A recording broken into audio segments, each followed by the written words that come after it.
Et je crois que nous sommes prêts sans doute pour avoir le dessert. Le Seigneur veut nous servir son dessert ce soir. Amen. Gloire à Dieu. Le Seigneur m'a donné un texte pour vous ce soir que nous trouvons dans Actes des Apôtres, chapitre 8 et verset 26.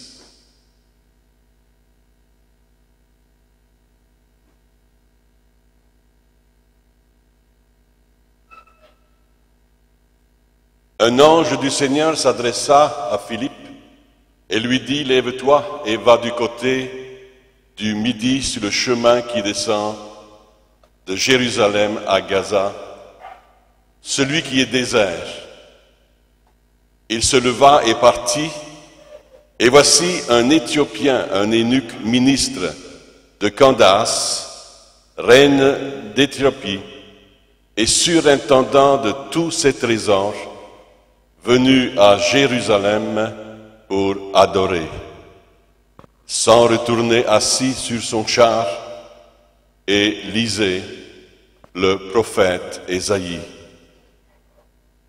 Le verset 29 dit ceci, « L'Esprit dit à Philippe, avance et approche-toi de ce char. » Gardez votre Bible ouverte, éventuellement si vous avez une Bible, parce que nous allons aller un peu plus loin tout à l'heure dans ce texte-là. Béni soit Dieu. Je crois que nous avons tous eu un jour des personnes qui nous ont influencés. C'est-à-dire, il y a la famille, papa, maman, l'entourage, qui nous ont influencés et nous avons grandi et été formés, parfois avec des traditions et je dirais aussi une religion. Il y a eu dans notre vie des bonnes influences et il y a eu aussi des mauvaises influences.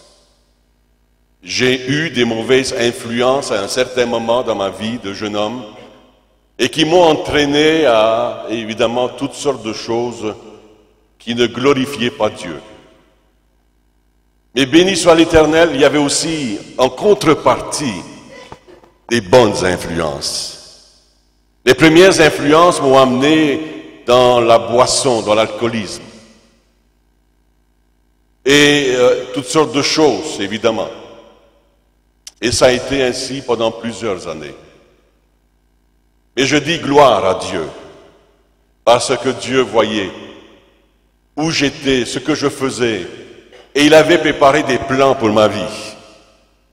Et en contrepartie, il y avait d'autres personnes qui étaient pour moi une bonne influence.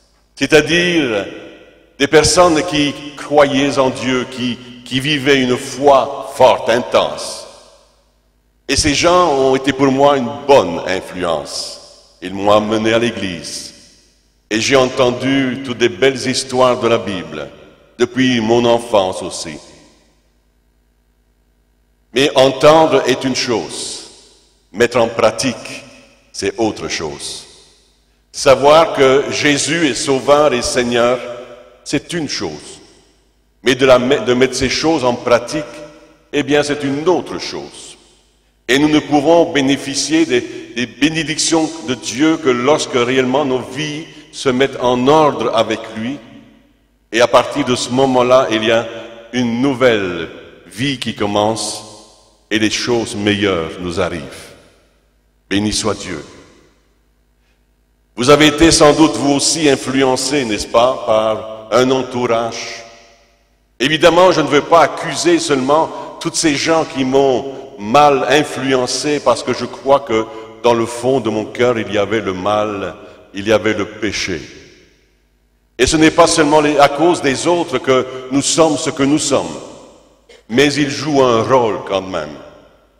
Et je crois que pour vous, bien sans doute, eh bien c'est un peu la même chose. Et souvent nous voyons un père alcoolique qui va amener aussi des enfants qui deviennent alcooliques, n'est-ce pas? S'il y a de la famille, un parent qui prend la drogue, souvent, il y aura un effet d'entraînement et nous voyons aussi donc que parfois la drogue va influencer la vie des enfants. C'est terrible ce que nous voyons et entendons aujourd'hui dans notre monde et notre société qui va, je dirais, à la dérive. Un monde qui est malade et qui a besoin de guérison.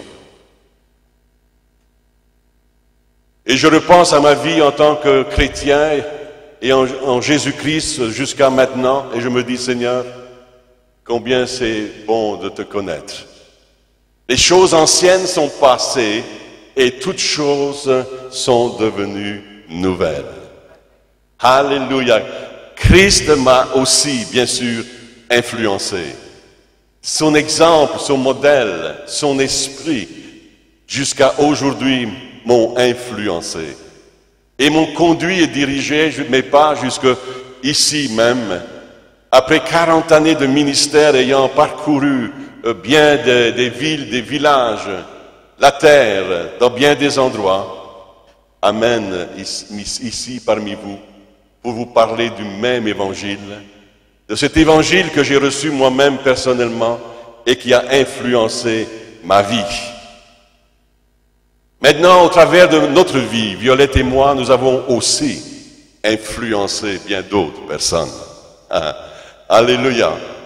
Et c'est cela qui me réjouit ce soir parce que à cause du ministère des milliers et des milliers au cru en Christ, et je ne peux pas les compter et dénombrer ces milliers de gens qui sont venus à la connaissance de l'Évangile à cause de notre influence, parlant de Jésus ressuscité, vivant, et Dieu seulement sait le nombre.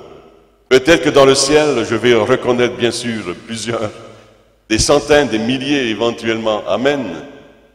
Je vais sans doute reconnaître ma mère que j'ai perdue très jeune parce que j'avais 4 ans quand ma mère est décédée. Mais béni soit Dieu, elle avait la foi en Dieu. Et alors j'espère la voir, la reconnaître parmi toute cette foule. Alléluia.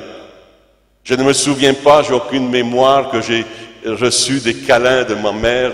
J'étais beaucoup trop jeune. Mais je suis convaincu qu'elle l'a fait. Mais là, ce sera des moments magnifiques. Ce n'est pas elle qui a influencé ma vie, ce fut ma grand-mère qui m'a élevé et éduqué, grand-père aussi, qui était très actif dans l'église de Jésus-Christ.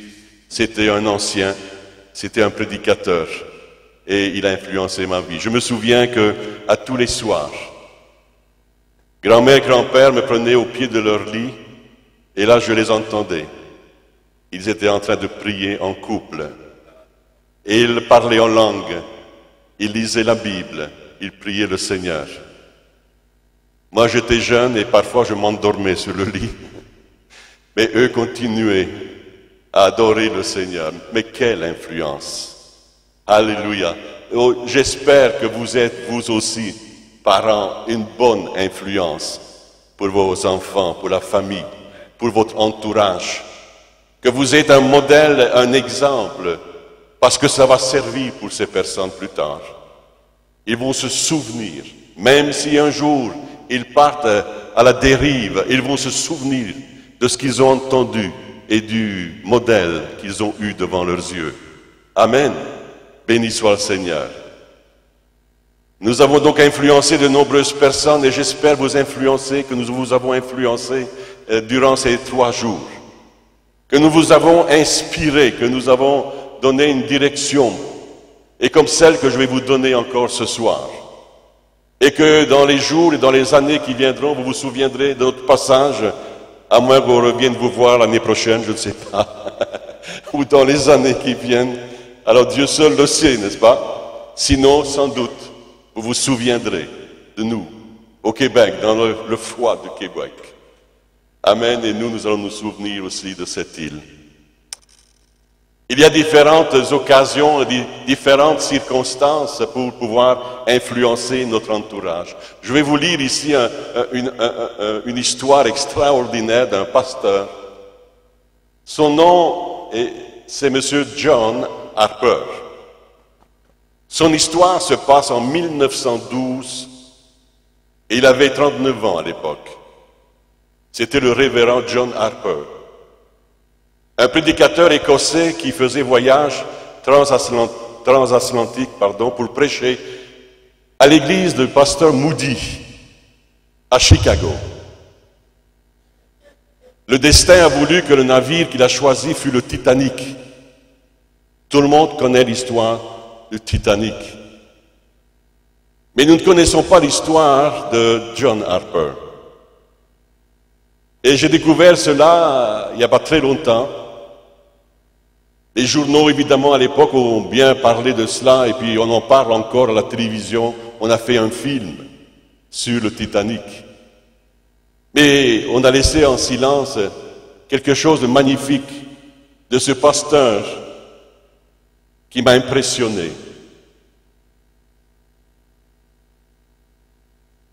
Lui, comme les autres, la plupart, il s'est retrouvé à l'eau.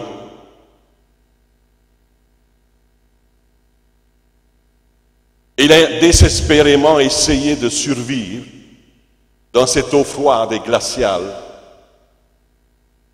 Il a vu dans cette eau une foule nombreuse qui était là et qui sombrait l'un après l'autre. Et révérend Harper avait une mission que le Seigneur venait de lui confier sans qu'il le sache. Il ne pouvait pas imaginer le ministère qu'il allait exercer dans ces eaux glaciales, alors que ce bateau allait sombrer bientôt.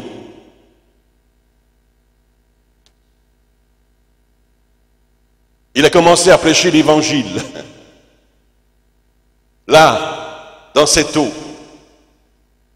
Il s'était accroché à un morceau de bois, déchiqueté, et il a encouragé les hommes et les femmes à avoir confiance en Christ.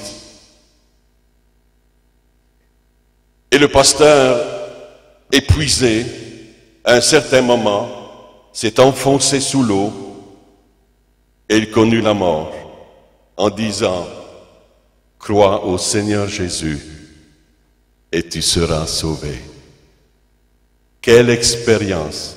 Jusqu'à son dernier souffle, il a prêché à ces gens qui étaient en train de couler. Et il leur disait, croyez au Seigneur Jésus et vous serez sauvés. Waouh! Quelques années plus tard, lors d'une réunion des survivants du Titanic, le dernier homme qui a rencontré John Harper a dit au groupe qu'il avait été sauvé 2 fois cette nuit-là. Tout d'abord, il avait accepté Christ comme son sauveur personnel, grâce aux efforts de M. Harper. Et bien sûr, il avait été sauvé des eaux profondes de l'Atlantique, il dit, « Seul dans la nuit, avec 2000 mètres d'eau sous moi, j'ai cru et je me suis converti à cause du prédicateur. » Waouh! L'objectif de John Harper n'était pas mis sur lui-même, mais dans ces derniers moments, tout ce qu'il pensait était les gens autour de lui et leurs conditions spirituelles. Vous savez, pour chaque homme et individu gagné à Christ, il y a de la joie dans le ciel. Et jusqu'à notre dernier souffle, c'est notre mission, comme prédicateur, mais aussi comme témoin de Jésus-Christ dans notre société, de parler de Jésus-Christ et d'annoncer la bonne nouvelle autour de nous. Et dans un autre récit que j'ai lu de cet incident, lorsque les canaux de sauvetage étaient en cours de chargement sur le Titanic, John Harper était là pour diriger en disant « les femmes et les enfants et les inconvertis d'abord ». Il voulait les sauver et il aidait et assistait tout ce monde-là à rentrer dans les canaux alors que lui-même allait sombrer dans les eaux glaciales. Quel amour! Quel amour et quel investissement de sa personne, n'est-ce pas? Et l'homme que nous allons examiner aujourd'hui, Philippe, était un homme très bien comme John Harper. Il désirait ardemment faire la volonté de Dieu. Et tous les versets précédents, quand on regarde juste avant notre texte d'aujourd'hui, nous voyons Philippe en Samarie, et là, il prêche l'Évangile, et il a un grand succès. un très grand succès. Et cette ville est sous l'envoûtement d'un magicien. Et cet homme tenait sous son envoûtement, sous sa magie, toute cette foule de cette ville. Et les gens l'écoutaient et étaient accrochés à son message et ce qu'il pouvait faire éventuellement, jusqu'au moment où Philippe est arrivé dans cette ville. Oh, alléluia. Et là, Philippe a commencé à prêcher Jésus-Christ. Et tous ces gens étaient maintenant attentifs à ce que Philippe était en train d'enseigner. Simon, le magicien, lui était là, déçu de voir éventuellement tous ces gens qui maintenant ne l'écoutaient plus et ne le suivaient plus, mais maintenant étaient attachés aux paroles que Philippe était en train d'adresser. Et béni soit Dieu aujourd'hui parce que nous pouvons détourner de nombreuses personnes et des foules de cette magie de ce monde, de cette sorcellerie et de tout ce que Satan peut placer devant nos yeux. Et toutes ces sectes qui sont dans cette ville même et dans toute cette île, toute cette idolâtrie et toutes ces formes de religion où on parle peut-être même parfois de Dieu, mais où personne ne connaît réellement Jésus-Christ comme Sauveur et Seigneur. C'est notre mission, c'est ma mission ce soir de vous parler de ce Christ ressuscité, de ce Christ vivant, comme Philippe l'a annoncé en Samarie. Et il a eu un grand succès, béni soit Dieu. C'est Dieu qui donne le succès par son grand pouvoir. Simon le magicien, lui, était étonné de voir ce qui se produisait dans cette ville. Il a vu des corps qui étaient guéris. Il y avait des grands cris parce que les démons étaient chassés. Et l'Écriture nous dit qu'il y a eu une grande joie dans cette ville. Et lorsque le Saint-Esprit agit quelque part, il y a une grande joie. Lorsqu'il vient habiter un cœur, il y a une grande joie. C'est sans doute la chose qu'on remarque dans l'immédiat, c'est la joie. Vous regardez les visages et il y a une joie qui est là, extérieure. Il y a un épanouissement déjà. Amen. Est-ce que j'ai raison? Faites-moi signe. Dites, pasteur, tu as raison. Il y a une grande joie, il y a eu une grande joie le jour où j'ai reçu Christ comme mon Sauveur et Seigneur. Le Saint-Esprit m'a saisi et il a changé et bouleversé ma vie. Il a fait de moi un autre homme, une autre femme. J'ai entendu le prédicateur, il a prêché l'Évangile et je me suis converti.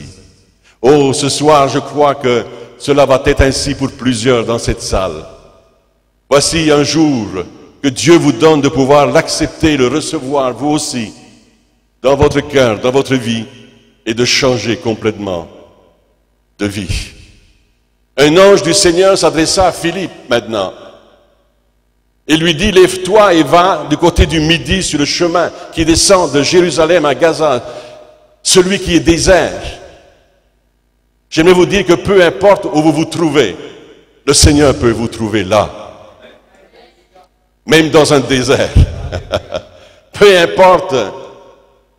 Cet homme cherchait Dieu. Nous allons le voir ensemble sans connaître le vrai message. Mais il cherchait Dieu, il semble aimer Dieu. Il a fait un long chemin, 1000 kilomètres peut-être, pour aller jusqu'à Jérusalem, sous un chaud soleil.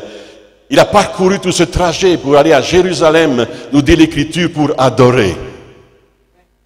Et nous voyons tellement de gens aujourd'hui, n'est-ce pas, dans notre monde qui font des pèlerinages, qui vont à la Mecque, ou même qui iront à Jérusalem, on va en reparler d'ailleurs, et qui font des longs voyages, ils font un pèlerinage. Au Québec, les gens font des pèlerinages et vont dans différents endroits pour chercher Dieu. Mais souvent sans le trouver.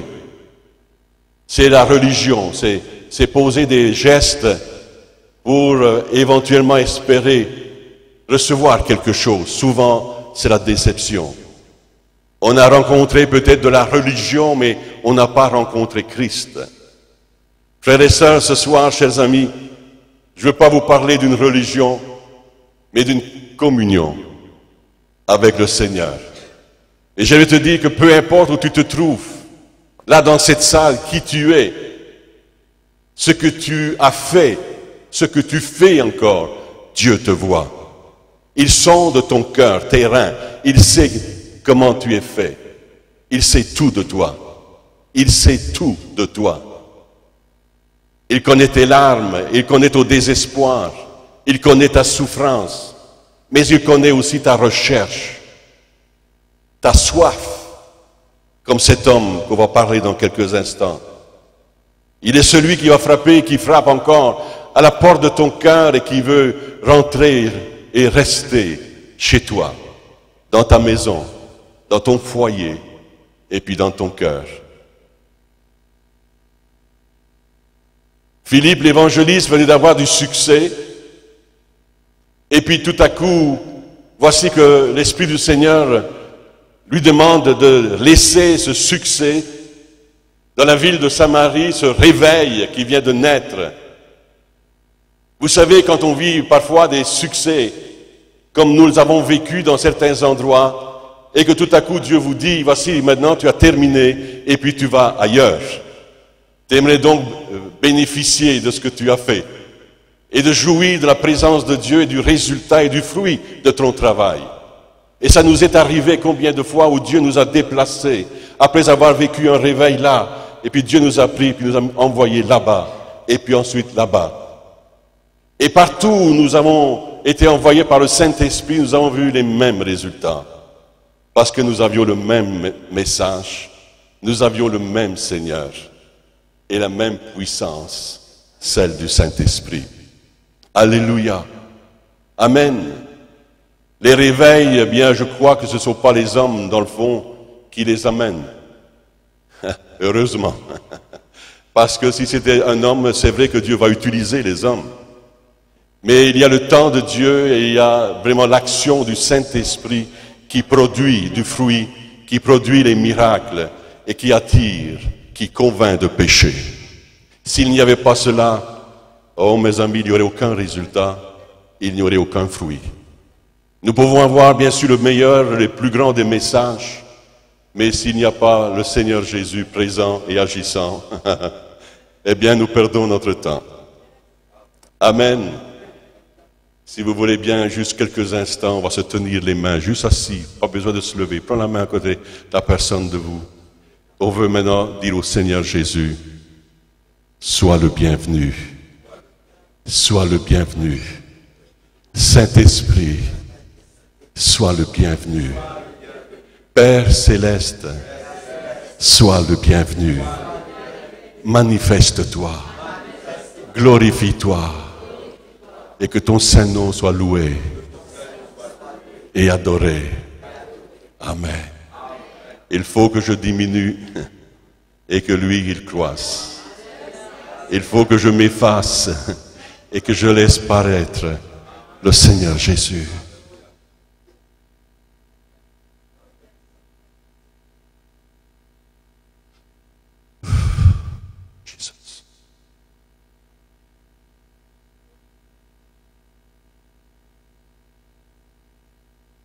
Philippe va se soumettre au Saint-Esprit.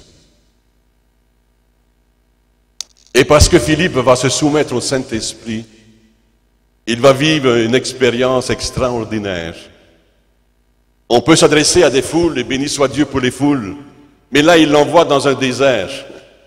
Et il n'y avait pas l'air climatisé, je vous dis.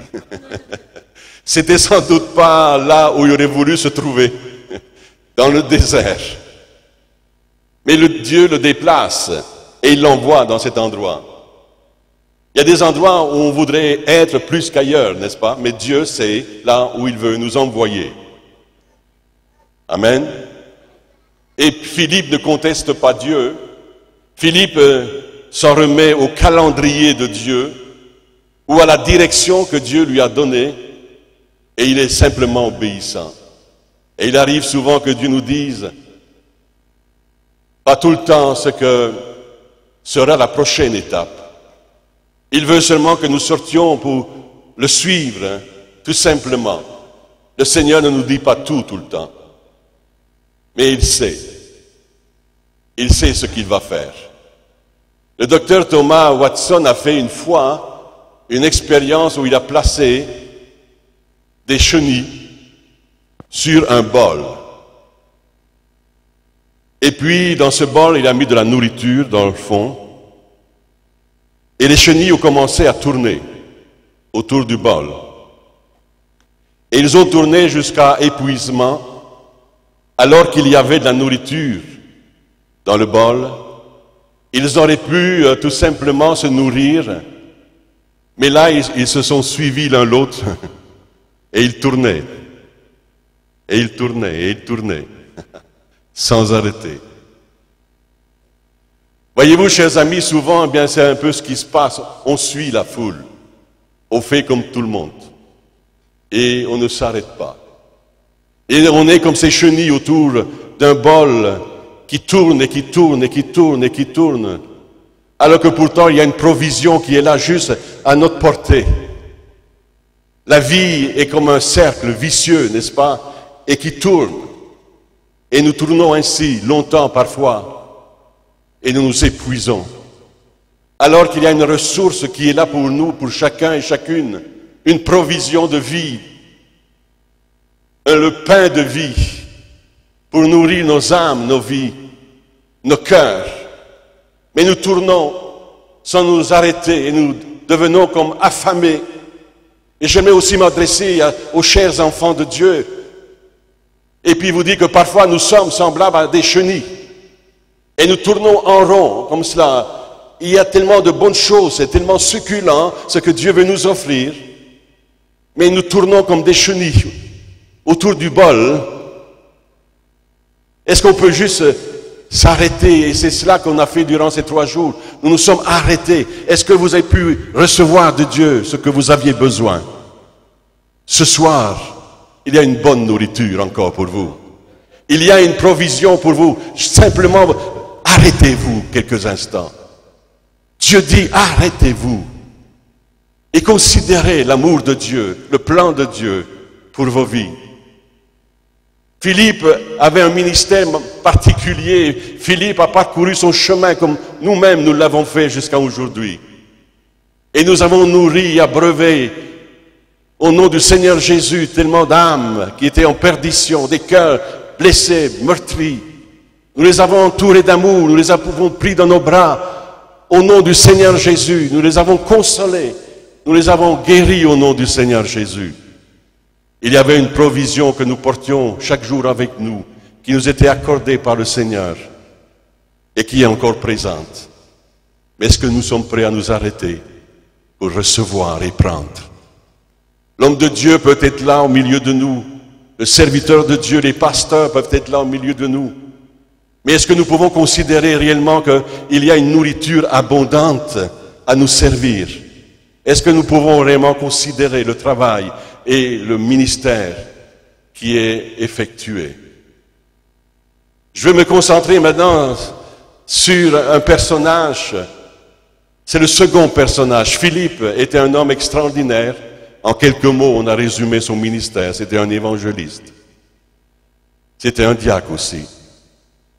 Mais un évangéliste, comment avait-il été formé? On sait trop, mais le Saint-Esprit l'avait préparé. Le Saint-Esprit l'avait formé. Je ne crois pas qu'il y a des collèges bibliques, des instituts bibliques comme nous avons aujourd'hui, mais c'était le Saint-Esprit, comme Paul lui-même a été instruit au pied de Gamaliel et puis ensuite au pied de Jésus par le Saint-Esprit. La formation de Dieu est tellement importante, nous laisser façonner, transformer. Et là, il est dit dans le verset 27 de ce texte-là, il se leva et partit. Et voici un Éthiopien, un eunuque, ministre de Candace, reine d'Éthiopie, et surintendant de tous ses trésors, venu à Jérusalem pour adorer, sans retourner, assis sur son char, et lisait le prophète Ésaïe.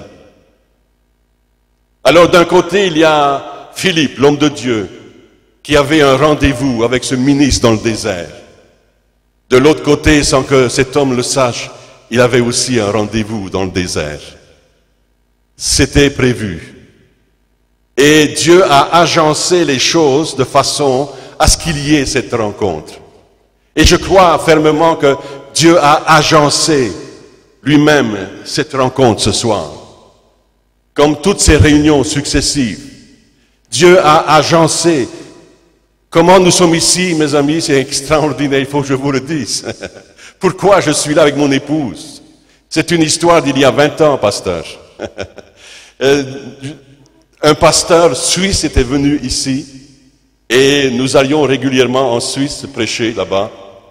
Et cet homme de Dieu nous a dit, voici, j'ai rencontré un serviteur de Dieu, c'était le pasteur Devin. Et il avait son email. Il m'a dit, il faut que tu rentres en contact avec cet homme de Dieu là-bas parce que je crois qu'il serait heureux de t'accueillir. Alors j'ai écrit un email. Et puis le pasteur était heureux de pouvoir nous accueillir il y a 20 ans. Mais l'œuvre de Dieu chez nous, à Québec, avait pris de l'extension et c'était un peu difficile de pouvoir nous déplacer, de faire ce long voyage. Et nous sommes restés là pendant 20 ans. 20 années se sont écoulées. Et en 2013, nous avons remis l'assemblée à un autre serviteur. Et puis Dieu nous a dit, voici, c'est encore le temps maintenant, tu as encore suffisamment d'énergie. Tu es comme Caleb. Tu vas revendiquer ta montagne. Je me souviens de cet homme de Dieu qui m'a dit, pasteur, c'est un homme de Dieu qu'on visitait et il avait lu le texte de Caleb qui revendiquait sa montagne. Et là, à 85 ans, si je m'abuse, moi je n'ai pas encore cet âge-là, Dieu merci. Mais quand même. Et cet homme de Dieu m'a dit, voici pasteur, ce texte que j'ai lu ce matin, je me demandais c'était pour qui, c'était pas pour moi, c'était un jeune pasteur de 33, 34 ans. Et il me dit, maintenant je sais, ce texte c'est pour toi. Et là, je revendique cette montagne. Et nous nous sommes remis sur la route. Et alors que nous avons quitté cette assemblée avec beaucoup de tristesse, nous avons aimé beaucoup cette église, nous sommes mis sur la route.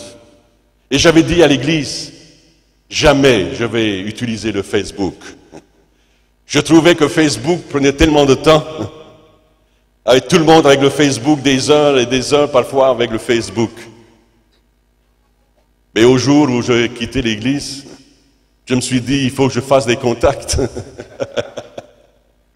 Alors, j'ai ouvert le Facebook Ciel Ouvert Évangélisation, qui est notre ministère. Vous pouvez nous trouver sur Ciel Ouvert Évangélisation sur Facebook et nous avons un site. Et là, tout à coup, qui apparaît sur Facebook? Pasteur Divine. Divine. Pasteur Divine. Je dis, mais qu'est-ce qu'il fait là? Comment se fait-il qu'il me retrouve? Et là, tout de suite, ça a été évidemment les emails, et puis, waouh! Alors j'ai reçu, c'est comme ça que j'ai reçu l'invitation à nouveau, 20 ans plus tard. Est-ce qu'on peut applaudir le Seigneur? Il y a des rendez-vous qui sont divins. Des rendez-vous qui sont divins, amen. Et Dieu est en train de renouveler notre force, notre santé, puis béni soit Dieu pour accomplir le périple de 20 jours ici sur cette île et de prêcher à tous les jours, 2, 3 fois parfois. Oh, alléluia! Dieu est bon! Quelle joie! Quelle joie d'être avec vous ici ce soir. Il y avait Philippe, l'homme de Dieu, qui avait un rendez-vous avec ce ministre dans le désert. Et de l'autre côté, il y avait cet Éthiopien. Et je crois réellement que lorsque une âme se convertit à Christ, Dieu avait prévu cela de toute éternité. Il avait planifié une rencontre avec un évangéliste, avec un pasteur, avec un homme, une femme, un voisin, une voisine, amen, qui témoigne sa foi. Mais ce rendez-vous a été planifié. Ici, il y avait une planification de Dieu. C'était une planification et un rendez-vous qui était divin. Cet Éthiopien, c'était un fonctionnaire de haut rang. C'était un ministre, quelqu'un qui devait garder les finances de la reine d'Éthiopie. Et je pense qu'il devait avoir un poste assez élevé d'ailleurs. Et cet homme était, je dirais, un craint-Dieu, un homme qui craignait Dieu, sans connaître trop sans doute de choses sur lui et de la vie de la foi, mais il voulait adorer. Et il a fait le chemin, peut-être 1200 kilomètres, très probablement. Il s'agissait de sa première visite à Jérusalem. Et je dirais, il y a tellement de gens comme lui qui font des longs trajets. Ce sont des gens religieux qui croient que Dieu existe dans le fond. Mais pour certains, sont conduits par toutes sortes de prophètes, faux prophètes. Et pourtant, ils ont une telle emprise. Et toutes sortes de sectes aujourd'hui ainsi se lèvent. Et je ne veux pas accuser ni juger qui que ce soit, mais Dieu sait. Combien de gens sont loin de Dieu aujourd'hui à cause de leur prédication, à cause de ce qu'ils enseignent, car ils n'ont pas la saine doctrine. Et ils éloignent ainsi des foules entières loin de la miséricorde de Dieu. Cet homme, cet eunuque est allé à Jérusalem et il est allé là-bas pour adorer et je suis convaincu qu'il était sincère, il était honnête, comme beaucoup de gens, comme la plupart, bien sûr, d'entre vous, qui avaient une religion quelconque. On est sincère, mais je dirais sincèrement dans l'erreur, ne connaissant pas autre chose. Et la vie n'est pas meilleure, n'est-ce pas? Nous pouvons avoir une religion sans que la vie soit meilleure. La religion ne change pas l'homme, n'est-ce pas? Parfois, la religion avilise l'homme. Lorsque je regarde autour de moi et je regarde comment il y a des liens occultes et religieux, je trouve ça tellement inconcevable.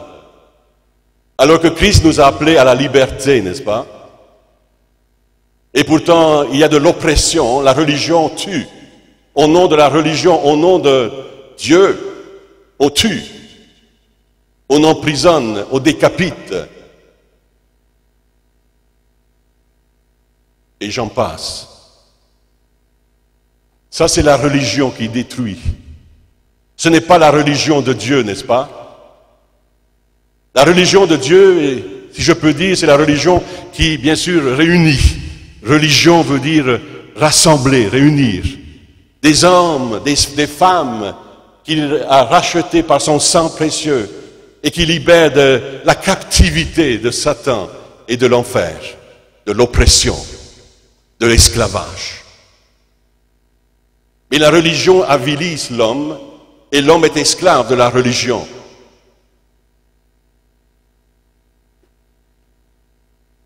Et j'ai l'image d'un aigle qu'on a pris et qu'on a mis dans une cage. Et cet aigle est là dans cette cage, il se débat, il bat avec les ailes. Parce que normalement, c'est pas là qu'il doit se trouver. L'aigle est fait pour s'envoler. Mais il est là dans cette cage.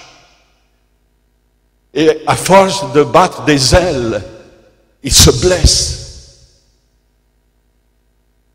Ou bien il se casse une aile.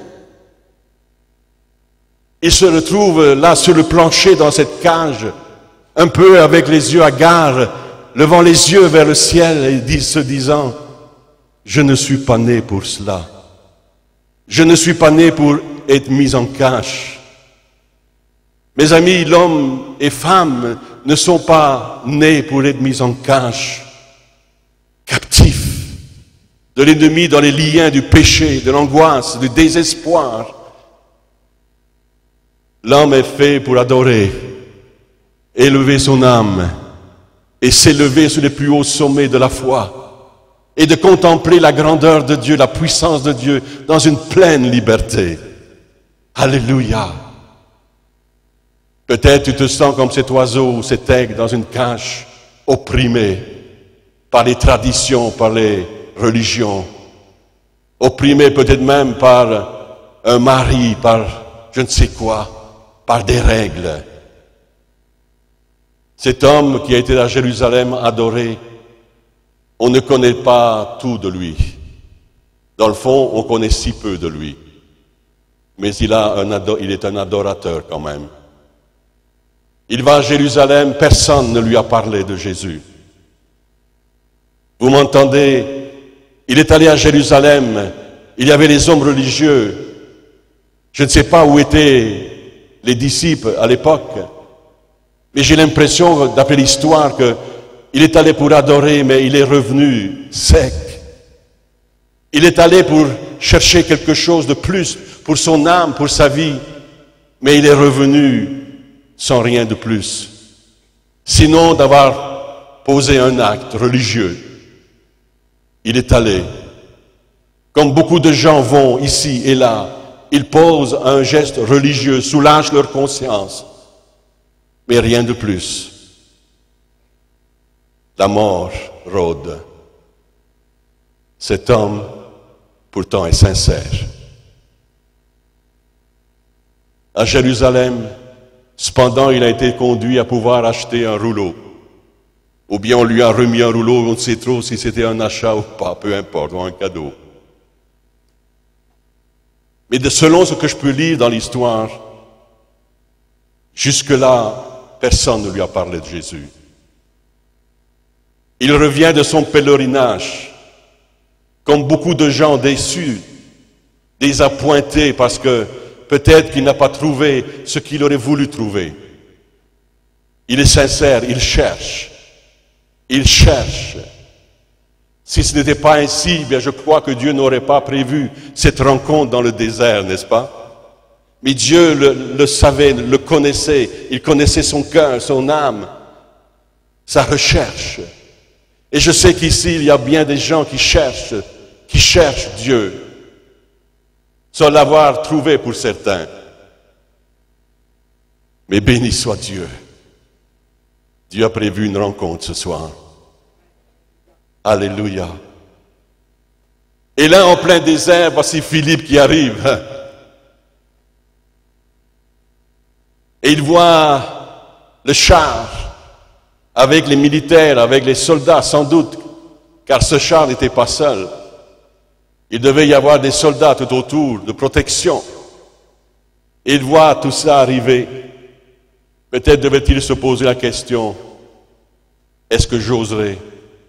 Est-ce que j'aurais l'audace de pouvoir aller près de ce char avec tous ces militaires et le grade de cet homme? Béni soit Dieu, qu'on soit eunuque, qu'on soit ministre, premier ministre, président, peu importe qui. Dieu ne fait aucune distinction. Amen. Dieu ne fait exception de personne. Tous, dans le fond, sont promus pour le ciel, pour l'éternité, parce que Dieu veut que tous soient sauvés, qu'il n'y ait personne qui soit perdu. Dieu veut que tous soient sauvés, sans exception. Sans exception. Parce que Dieu a aimé tous les hommes sur la croix. Il vous a aimé sur la croix. Il vous voyait sur la croix. Il a donné sa vie pour vous. Qu'est-ce que nous faisons de ce message? Voici que cet homme est en train de faire une lecture.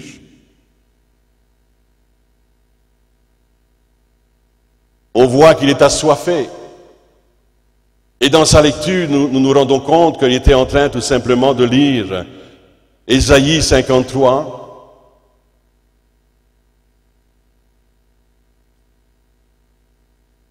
Philippe entend cela, et nous allons le lire ensemble, car c'était certainement le verset qu'il devait lire. Acte 8, versets 32 à 34, le passage de l'Écriture qu'il lisait était celui-ci. Il a été mené comme une brebis à la boucherie, et comme un agneau muet devant celui qui le tond. Il n'a point ouvert la bouche. Et dans son humiliation, son jugement a été levé, et sa postérité qui la dépeindra, car sa vie a été retranchée de la terre. Verset 34, l'eunuque dit à Philippe, « Je te prie, de qui le prophète parle-t-il ainsi?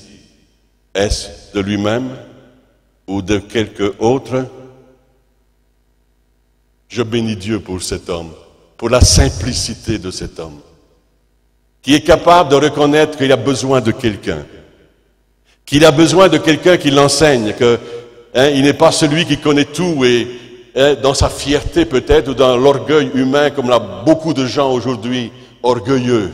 Et puis, plutôt que de se tourner vers Dieu et vers quelqu'un d'autre et puis cherchant la vérité et puis l'explication, on préfère rester dans un vase clos. Mais cet homme a dit non, je ne sais pas, je ne comprends pas. Et il le déclare. Est-ce que tu peux m'expliquer, Philippe? Est-ce que tu peux m'expliquer quelque chose de ce texte-là? Béni soit Dieu. La simplicité de cet homme. Philippe, finalement, est monté dans le char. Parce que peut-être que jusque-là, il suivait le char à la course. Là, le char va s'arrêter. Et puis, l'eunuque va faire monter Philippe dans le char. Et il va expliquer ce que cela voulait dire. Et il a parlé du Sauveur. Voici maintenant cet homme est en contact avec la vérité. Peut-être que vous me direz, mais son pèlerinage quand même a servi à quelque chose, puisque cela a permis à une rencontre, béni soit Dieu. Mais là maintenant, il est en présence de la vérité, du message qui va lui révéler le Christ, le Sauveur. Alléluia.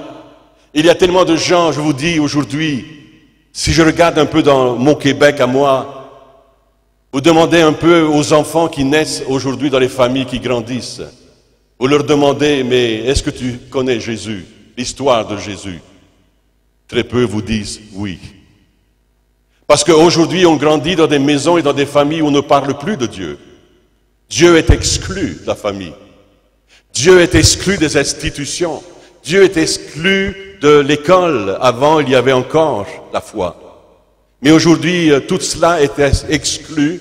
Et dans les maisons et dans les familles, la plupart des familles au Québec, on ne parle plus de Dieu. Ces gens allaient encore à l'église catholique. Parce que dans chaque ville, dans chaque village au Québec, il y a une grande église catholique. Elle est là, exposée souvent sur une hauteur pour qu'elle puisse être vue. Mais aujourd'hui, les gens ne vont plus. Les gens ont été déçus par la religion. Et à cause de la déception, plus personne ne veut savoir davantage. Alors on exclut. Tant mieux si ce n'est pas encore le cas ici sur l'île. Mais chez nous, c'est comme cela. Alors les enfants naissent et grandissent sans la connaissance de Dieu, sans la crainte de Dieu. C'est terrible, n'est-ce pas? Alors il y a tout un travail à faire de témoignage et de crier fortement, non pas la religion, mais la relation avec Dieu mérite encore d'être suivie, d'être comprise. L'Esprit de Dieu était là dans le désert avec l'homme de Dieu qui expliquait ce passage de la crucifixion, des souffrances de Christ. Et le Saint-Esprit a saisi le cœur de cet homme.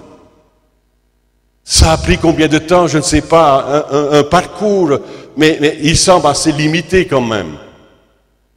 Et alors que Philippe expliquait l'Évangile, la parole de Dieu, l'Esprit de Dieu a convaincu sur place cet Éthiopien. Il fut saisi dans son âme et son esprit. Il n'a pas reçu un cours ABCD sur comment être baptisé et pourquoi être baptisé. C'est comme si la chose était normale. Qu'est-ce qu'il faut que je fasse, Philippe? Qu'est-ce qu'il faut que je fasse, Philippe? Un peu comme le geôlier de Philippe, justement, le geôlier de Paul, et qui va demander à Paul, Paul, qu'est-ce qu'il faut que je fasse pour être sauvé? Et la réponse est cela, crois au Seigneur Jésus, et tu seras sauvé, toi et ta famille. Et c'est la même réponse ici. Il dit, si tu crois, mais si tu crois de tout ton cœur,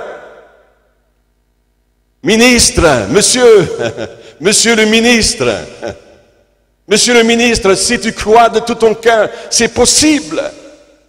Juste là, tout peut changer pour toi. Ton présent et ton avenir peuvent changer. Et on voit que cet homme, dans l'instant même, va croire le message. Il considère qu'il avait besoin du Sauveur, le Seigneur Jésus. Qu'est-ce qui m'empêche d'être baptisé, Philippe? Il y a une chose. Il faut que tu crois. Mais pas seulement que tu crois des bouts des lèvres, mais il faut que tu crois avec ton cœur aussi. Souvent nous confessons avec notre bouche, oui c'est bien, mais il faut plus encore, il faut le cœur. Vous pouvez ressentir le cœur de quelqu'un qui s'approche de Dieu. Ce cœur est en mouvement, il brûle déjà. C'est un cœur qui cherche Dieu.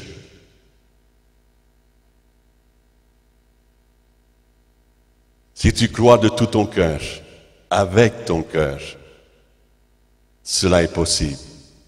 Amen. Et à l'instant même, l'eunuque, cet homme ministre, fut baptisé. Non pas avec quelques gouttes d'eau sur la tête, non pas par aspersion, mais il était plongé. Il nous a dit qu'ils ont trouvé là un endroit où il y avait beaucoup d'eau. Et là, ils ont plongé. Il fut, plongé dans cette eau, tout entier, en signe d'acceptation de Christ, le Sauveur. Il fut sauvé instantanément, changé sur le champ.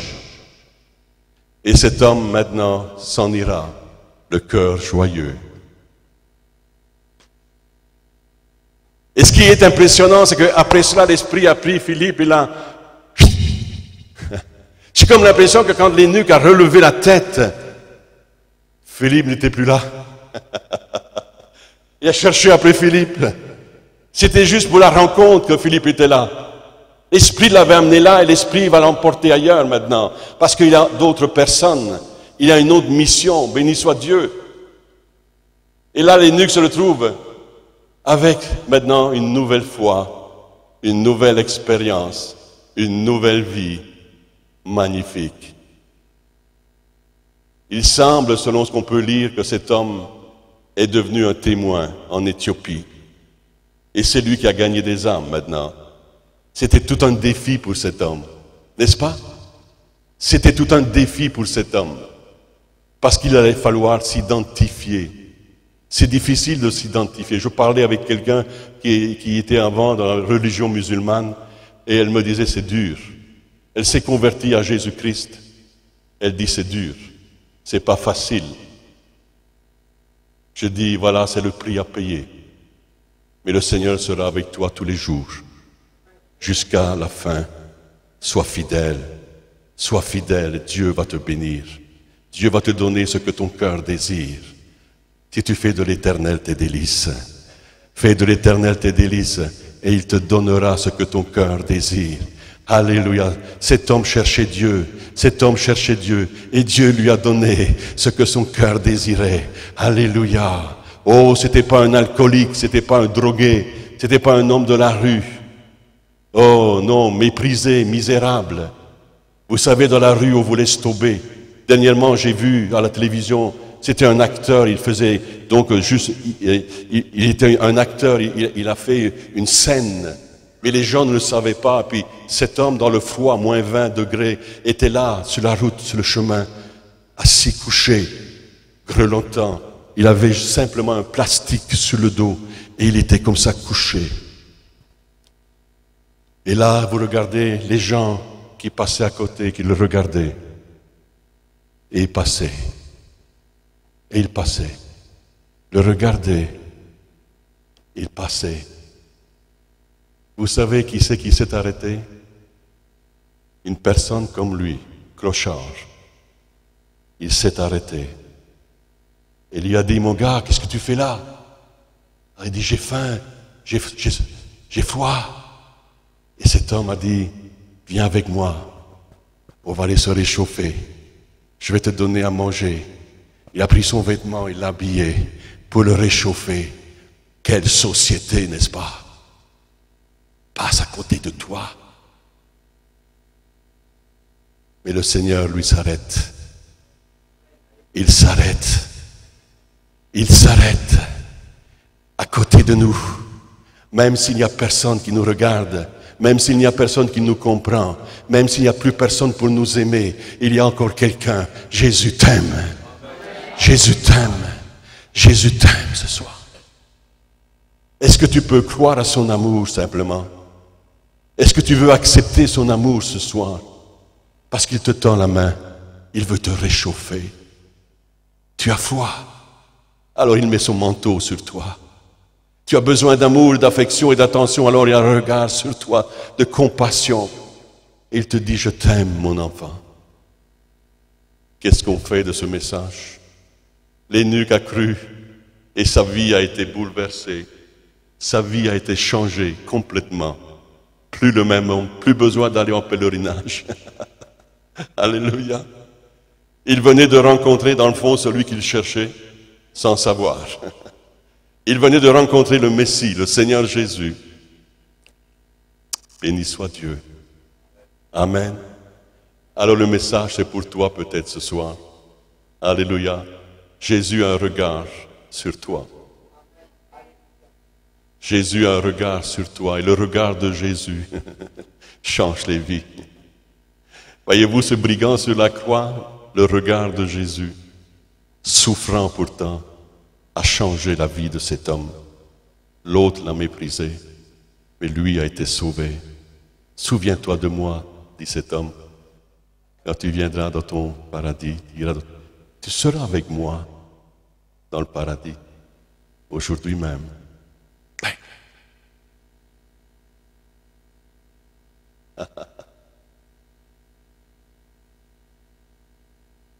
Es-tu prêt ce soir à faire un pas? Est-ce qu'on peut lever nos mains vers le ciel ensemble? Est-ce qu'on peut élever nos voix vers le Seigneur? Est-ce qu'on peut avoir une supplication de Dieu? On a tellement besoin de toi. On a tellement besoin de ta miséricorde, de ta grâce. Il dit alors que tous t'ont abandonné, moi je ne t'abandonnerai jamais.